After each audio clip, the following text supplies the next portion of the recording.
Moin, ich bin Tillmann von der Radelbande. Das hier ist die zweite Generation des Tern HSD und es ist ein bisschen so wie das Boss Baby. Auf den ersten Blick ist es klein und niedlich, aber es hat einiges auf dem Kasten und wenn man es anspricht, dann antwortet es mit einer tiefen Männerstimme. Hallo.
Das Tern HSD hat eine eigene Fahrradkategorie begründet. Das Haul Stuff Daily ist jetzt hier in der zweiten Generation und ist dem GSD, dem großen Bruder, dem Get Stuff Done, ähnlicher denn je. Aber nicht nur optisch, sondern auch im Inneren. Da, wo es wirklich zählt, die inneren Werte.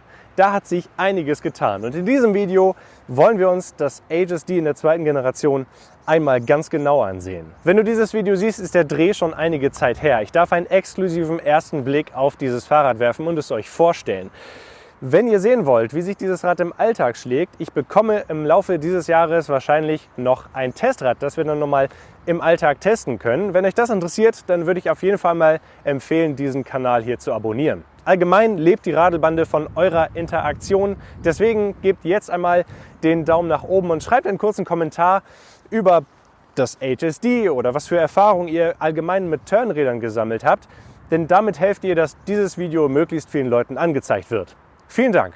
Und jetzt gucken wir uns das Bike mal ganz genau an. Zum Start der zweiten Generation des Tern HSD wird es 3 verschiedene Modelle geben. Einmal das S00, dieses hier, das noch einige besondere Features hat. Dann das P5i und auch das P10. Eine der wichtigsten Besonderheiten beim Tern HSD ist natürlich die Größe, beziehungsweise die Kleine. Es ist nämlich kleiner als ein normales Fahrrad.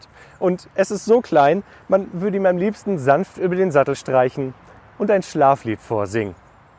Aber damit würde man dem Rad nicht gerecht werden, denn mit 180 Kilogramm zulässigem Gesamtgewicht stellt es die meisten Fahrräder voll in den Schatten und kommt sogar in den Bereich teilweise deutlich größerer Lastenräder ran. Und dank der vielen cleveren Details bei diesem Fahrrad lässt sich diese Fähigkeit auch richtig gut nutzen. Zunächst steht dieses Rad wie auch der Vorgänger auf kleinen 20 Zoll Rädern und das hilft natürlich, den nutzbaren Raum möglichst gut auszunutzen. Aber an diesem Rad erkennt man auch, dass Tern eigentlich ein Faltradhersteller ist.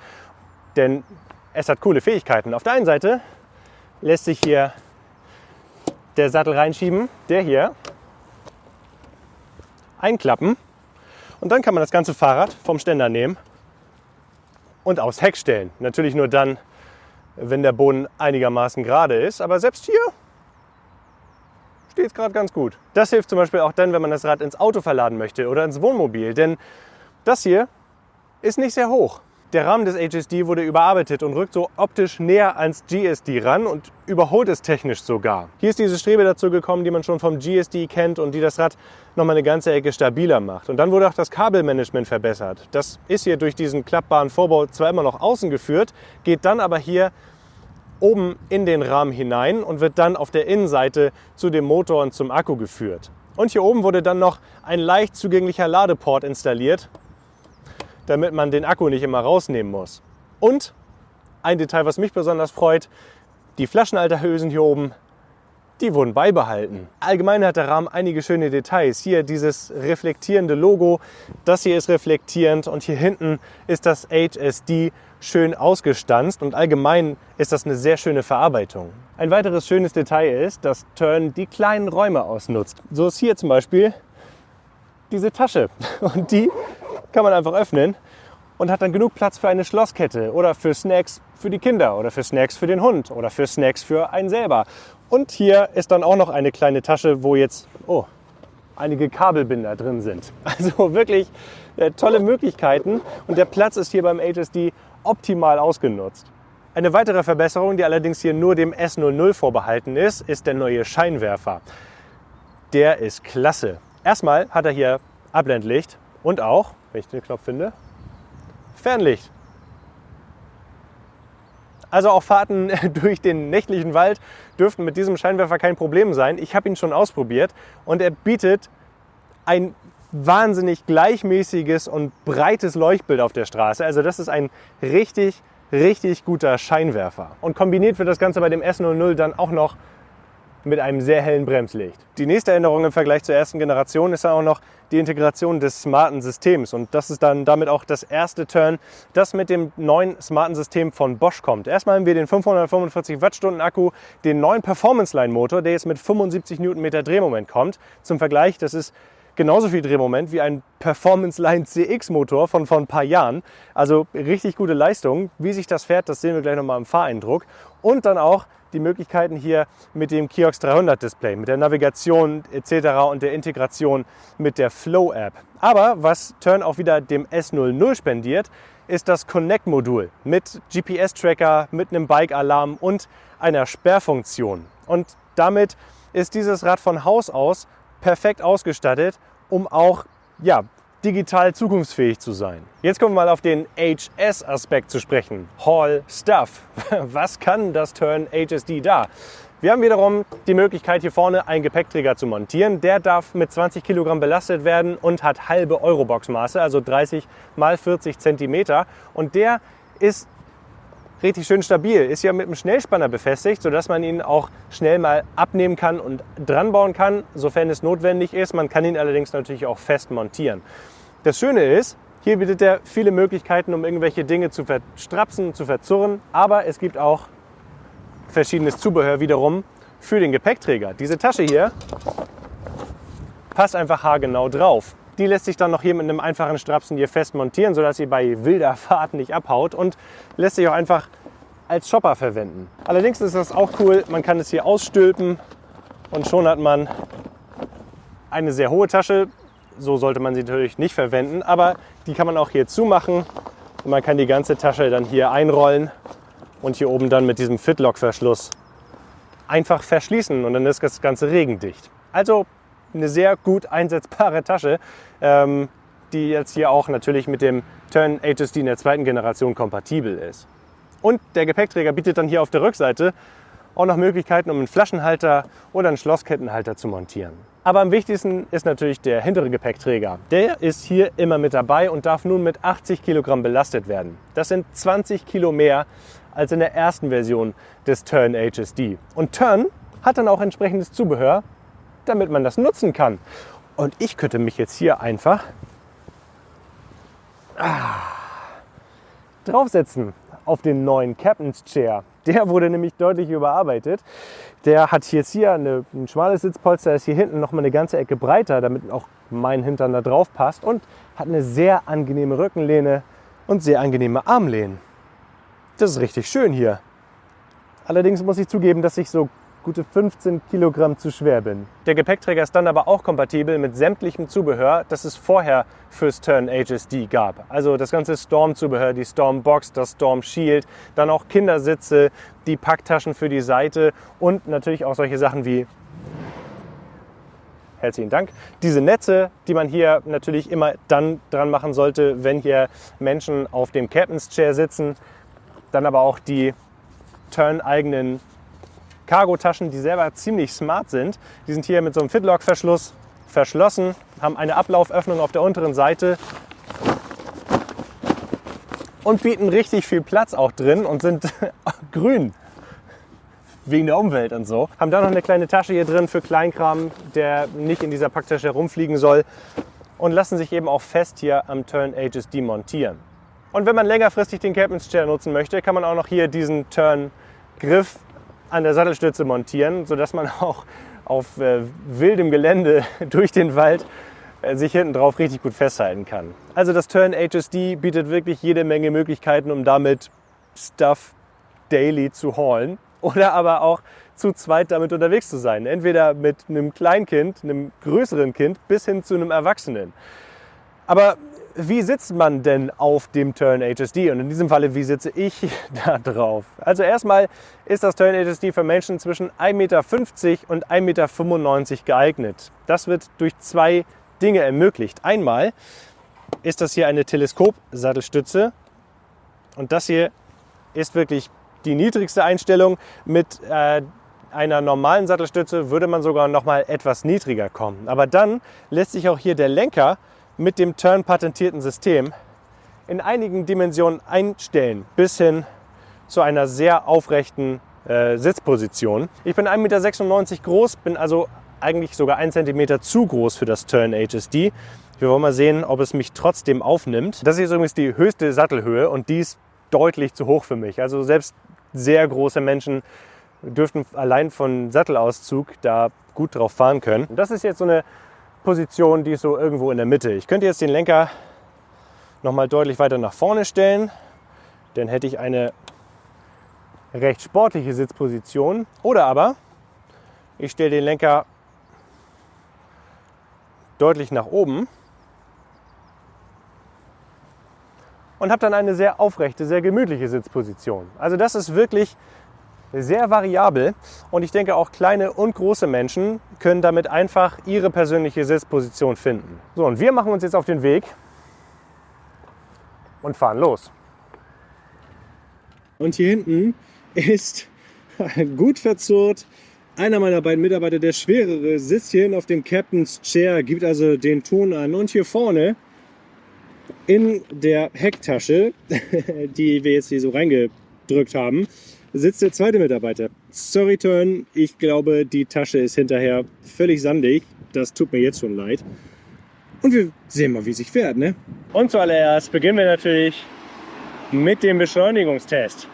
Mal sehen, was die 75 Newtonmeter des neuen Performance Line alles so drauf haben. Und wir sind natürlich im Turbo-Modus. Allerdings gibt es hier interessanterweise auch einen Automodus. Wir machen aber mit dem Turbo-Modus weiter. Der Automodus passt sich automatisch den Gegebenheiten an. Turbo-Modus, kleinste Übersetzung und wir beschleunigen.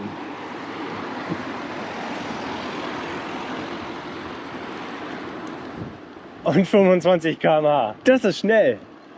Und was auch auffällt, der Motor ist komplett leise. So wie das bei den früheren Performance-Line-Motoren auch immer so war. Die waren schon immer komplett leise, aber natürlich hatten die nicht so viel Power. Also dieser kurze Radstand, der macht ganz gut Spaß. Also sehr angenehm, auch hier über Unebenheiten zu rüberrollen. Und der wichtigste Test ist natürlich der mächtige Jerusalemsberg. Große Höhen, oben wird die Luft dünn und wir wollen mal sehen, wie wir hier hochkommen. Also hohe Trittfrequenz, relativ wenig Power, wir sind jetzt bei über 20 km/h. Gehen wir so auf die Power hier ein, 153 Watt, 168, 200 Watt, 88. Wir sind bei 17 km/h, 16, 15,9, 16 km/h. Der Motor ist mit diesem Fahrrad gut bei 15, 16 km/h bei der Steigung. Das ist ziemlich gut. Also der Motor, der hat gut Power, auch bei der höheren Trittfrequenz, die ich jetzt gerade gefahren bin oder getreten habe. Also wenn man sich jetzt hier in die Kurve lehnt, dann gelingt das mit dem HSD echt gut. Man kann auch entspannt weiter treten, also der Abstand von den Pedalen zum Boden ist groß genug. Und auch die Beschleunigung, also wenn man einfach ein bisschen Gas gibt, in der hohen Trittfrequenz ist, dann drückt der Motor schon echt gut nach vorne. Also man würde nicht vermuten, dass der jetzt nur 75 Newtonmeter Drehmoment hat, sondern der fühlt sich ähnlich stark an wie stärkere Motoren, allerdings auch bei größeren Lastenrädern. Sondern jetzt hier bei leichteren Steigungen kommt das Rad gut mit 25 km/h hoch, auch in der niedrigeren Trittfrequenz. Und der nächste Test ist, wie gut es sich bremst. Und wir bremsen nach vorne bei dem Schild auf 0 und jetzt. Jo, das ist ein kurzer Bremsweg. Tatsächlich bremst diese Magura sehr zuverlässig. Ich hatte jetzt auch nur sehr wenig Rutschen hier von dem Hinterrad, sondern das Rad kam innerhalb von gut 2,50 Meter zum Stehen. Hat natürlich länger gebraucht, als das Rad lang ist, aber für dieses Fahrrad ist das schon echt gut. Der Vorteil ist natürlich, dass es vorne und hinten jetzt gleichmäßig beladen ist. Ansonsten könnte natürlich so ein Bremsweg anders aussehen, aber es ließ sich auch gut dosieren. So, und jetzt während der Fahrt muss ich echt sagen, es ist super komfortabel. Der Sattel hat eine angenehme Form, der fühlt sich gut an, die Griffe fühlen sich gut an, die Lenkposition, die Griffposition, die ist natürlich. Und natürlich ist auch, dass ich jetzt gerade am Stau vorbeifahre, an die nächste Ampel und von dort aus dann quasi direkt rüberfahren kann und nicht warten muss wie die ganzen Menschen in ihren Autos. Und das im Berufsverkehr. Haha! Wo natürlich ein solch kompaktes Lastenrad richtig punkten kann, ist bei engen Kehren.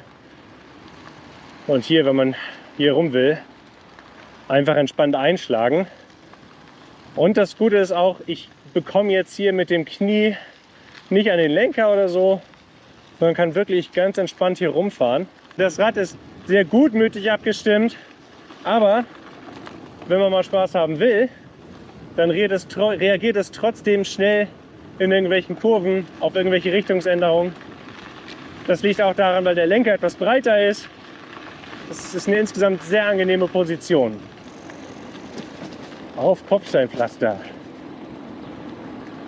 Und auch da machen die Reifen in Verbindung mit der Federung und natürlich auch der gefederten Sattelstütze einen richtig guten Job. Fährt sich sehr, sehr gutmütig, sehr vorausschaubar. Eine Sache, die Ten erstaunlicherweise überhaupt nicht bewirbt, ist der Shopper-Modus. Dafür setzen wir die Sonnenbrille auf und können dann nämlich richtig Shopper fahren. Schön Easy Rider mäßig. Was für ein Quatsch, ne? Also, auch kleinere Menschen können super damit fahren. Das seht ihr jetzt hier an meiner aktuellen Sitzposition. Das Tern HSD fährt sich erstaunlich komfortabel, erstaunlich gutmütig und trotzdem agil. Und das ganze Rad fühlt sich sehr, sehr stabil an, obwohl hier so viel Beladung drauf ist und ich ja auch nicht unbedingt leicht bin. Jetzt gehen wir mal zurück zu Präsentationsklammern. Die Preise vom Tern HSD standen zum Zeitpunkt des Films noch nicht fest. Wenn ich sie jetzt weiß, dann schreibe ich sie mal hier hin. Auf jeden Fall ist das ein sehr spannendes Fahrrad. Ich konnte ja schon 2 Testräder der ersten Generation des HSD testen. Einmal das S00, einmal das S5i, dann auch mit der Stormbox und mit verschiedenem Zubehör. Und das war eine sehr gute Zeit, die ich mit den Rädern hatte. Man hat natürlich die Einschränkung auf ein Passagier. Man kann also nicht mit irgendwie 4 Leuten gleichzeitig fahren, außer vielleicht, wenn man einen Anhänger dranhängt. Aber hier auf diesen 1,70 Meter Gesamtlänge, allein, dass da schon 2 Erwachsene draufpassen, sowohl von der Belastbarkeit hier des Gepäckträgers als auch der Gesamtkapazität des Fahrrads, das ist schon echt beeindruckend. Aber was haltet ihr jetzt von dem Tern HSD in der 2. Generation? Ist das ein Rad für euch? Was haltet ihr von solchen Short-Tail-Lastenrädern allgemein? Würde das für euch reichen? Schreibt es mal unten in die Kommentare. Lasst einen Daumen nach oben da, wenn euch das Video gefällt und wenn ihr dabei sein wollt, wenn die Radelbande das nächste Mal auf Tour ist, dann abonniert den Kanal.